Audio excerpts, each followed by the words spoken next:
who are you going to be? And if you'll notice, I'm not asking what are you going to do, but who are you going to be? I'm asking you about how you plan to live your life every day.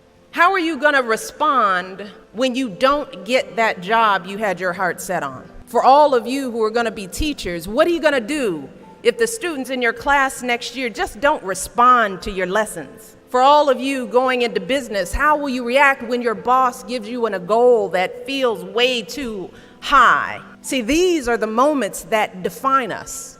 Not the day you get the promotion, not the day you win Teacher of the Year, but the times that force you to claw and scratch and fight just to get through the day. The moments when you get knocked down and you're wondering whether it's even worth it to get back up.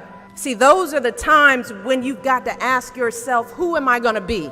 And I want to be clear, this isn't just some vague platitude about building character. In recent years, we've actually been seeing a growing body of research that shows that skills like resilience and conscientiousness can be just as important to your success as your test scores or even your IQ. For instance, West Point cadets who scored high on things like grit and determination were more likely to complete basic training than those who ranked high on things like class rank, SAT scores, and physical fitness. So what we're seeing is that if you're willing to dig deep, if you're willing to pick yourself up when you fall, if you're willing to work and work until your weaknesses become your strengths, then you'll develop a set of skills that you can mold and apply to any situation you encounter, any job you might have, any crisis you might confront. But you got to make that choice. And let me just share just a little secret before I end. As someone who has hired and managed hundreds of young people over the course of my career, whether it was during my time as a lawyer, as an administrator, as a university, a nonprofit manager, even now as First Lady, I have never once asked someone I was interviewing to explain a test score or a grade in a class. Never.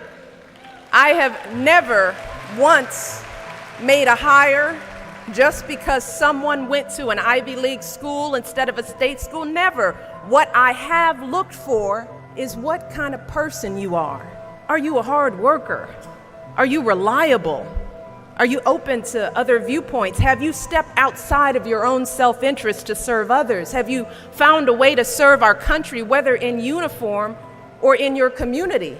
Again and again, I have seen that those are the qualities that I want on my team, because those are the qualities that move our businesses and schools and our entire country forward. And just understand this. Those are the qualities that you all already embody.